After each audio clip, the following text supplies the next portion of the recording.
વાવ વિધાનસભા પેટા ચૂંટણીમાં ભાજપના સ્વરૂપજી ઠાકોરે બાજી મારી છે। 15 રાઉન્ડ સુધી પાછળ રહેનાર ભાજપ માટે ભાભરના વોટ આશીર્વાદ સમાન સાબિત થયા અને અંતે સ્વરૂપજીએ 2442 મતોથી જીત મેળવી। ભાજપ માટે આ જીત અનેક રીતે મહત્વની છે।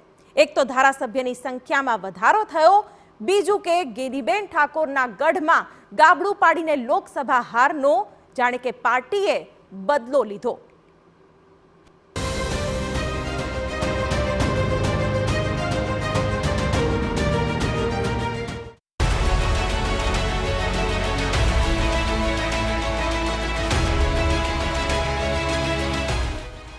વાવમાં કમળ ખીલ્યું।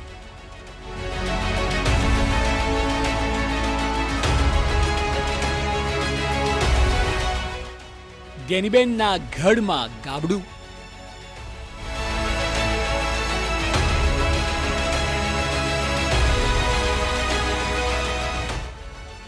ભાભરના મતે બાજી પલટી।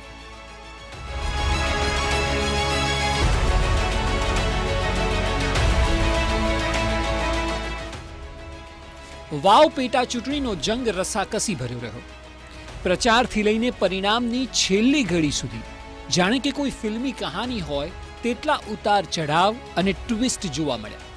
પરિણામના દિવસે પણ 14 થી 15 રાઉન્ડ એવા હતા કે જ્યાં કોંગ્રેસના ગુલાબસિંહ 13,000થી પણ વધુની લીડ ધરાવતા હતા, પરંતુ ત્યારબાદ આખી એ બાજી પલટાઈ ગઈ।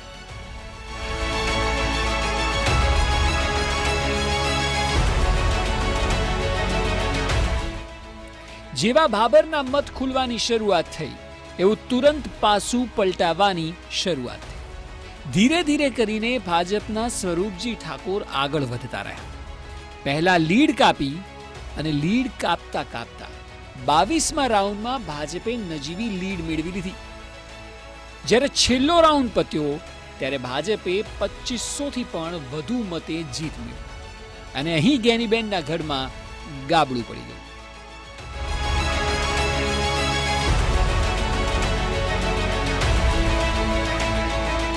ભાજપની જીત થતાની સાથે જ ઉમેદવાર સ્વરૂપજી ઠાકોરે પ્રજાનો આભાર માન્યો હતો। તેમણે કહ્યું કે આ પ્રજાની જીત છે અને તમામ લોકોનો આભાર માનું છું। આ 18 આલમની જીત છે, 18 આલમની ખુશી છે, 18 આલમનો હું ખૂબ ખૂબ આભાર માનું છું। આ તરફ કોંગ્રેસના ઉમેદવાર ગુલાબસિંહ રાજપૂતે હારને સ્વીકારી જનાદેશને સર્વોપરી ગણાવ્યો અને આગળ મહેનત કરતા રહીશું તેવું જણાવ્યું। સાથે જ તેઓએ નોટામાં પડેલા વોટને પણ ગેમ ચેન્જર ગણાવ્યો। ચૂંટણીના પરિણામમાં ફેર પડ્યો છે। લોકોનો જનાદેશ અમે સ્વીકારીએ છીએ। જ્યાં મારી ખામીઓ રહી છે અમે એને દૂર કરવાનો પ્રયત્ન કરશું। ને બધે મહેનત કરી, ઘણા બધા વોટ મળ્યા છે, લગભગ 87-88 જેટલા વોટ અમને મળ્યા છે। એટલે લોકોનો હું આભાર માનું છું, એને મદદ કરી છે। જેને નથી કરી એનો પણ આભાર માનું છું, કેમ કે અમારો પ્રયત્ન રહેશે કે આવનારા સમયમાં જે લોકો મદદ નથી કરી શક્યા તો એ તૂટીઓ દૂર કરીને ફરીથી અમે લોકો વચ્ચે જઈશું। હવે તો બૂથોના આંકલન કરીએ, સમીક્ષા કરીએ, એના આધારે ખબર પડે કે કોને ક્યાં નુકસાન થયું છે। લગભગ 3500 જેટલા નોટામાં વોટ ગયા છે। મારો નંબર ઉપર પહેલો હતો, એના લીધે પણ ક્યાંક ને ક્યાંક એ જે વોટમાં કદાચ જઈ શકે નોટામાં પણ ગયા હોય, કેમ કે નીચેથી પહેલો નોટા હતો, ઉપરથી પહેલો મારો હતો, એટલે નોટાની અંદર પણ 3500-4000 જેટલા વોટ ગયા છે, એ પણ અમારું નુકસાન છે। આ બેઠક પર ભાજપમાંથી અલગ થઈને અપક્ષ તરીકે ચૂંટણી લડનાર માવજી પટેલે પણ પોતાની પ્રતિક્રિયા આપી। તેઓએ હાર સ્વીકારી અને કહ્યું કે જનાદેશને તેઓ સહજ સ્વીકારી લે છે। પ્રજાએ જે પણ પરિણામ આપ્યું તે સ્વીકારે છે। સમીકરણો તો ચૂંટણીમાં બદલાતા રહેતા હોય છે સમય સમય પ્રમાણે, પણ જે પ્રજાએ જે નિર્ણય કર્યો હશે, જે પ્રજાને જે ચુકાદો આપ્યો છે, એ પ્રજાનો આભાર પણ માનું છું અને પ્રજાને ખૂબ ખૂબ ધન્યવાદ પણ આપીએ છીએ। જે પ્રજા નિર્ણય કરે પ્રજા માથા ઉપર હોય છે। આ તરફ મંત્રી ઋષિકેશ પટેલે નિવેદન આપતા જણાવ્યું કે વાવનું પરિણામ જે આવ્યું છે તે પહેલેથી જ અપેક્ષિત હતું। અહીં ભાજપ જીતવાની છે। ગુજરાતની અંદર હંમેશા કમળ ખીલેલું છે।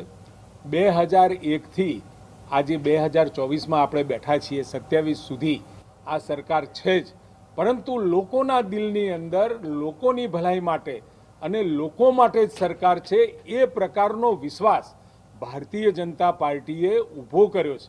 સરકારે પણ ઊભો કર્યો છે અને સાથે સંગઠન પણ કોઈ પણ પ્રજાની મુશ્કેલીમાં લોકો સુધી પહોંચે, પ્રજાની સાથે રહેવાનો પ્રયત્ન કર્યો છે.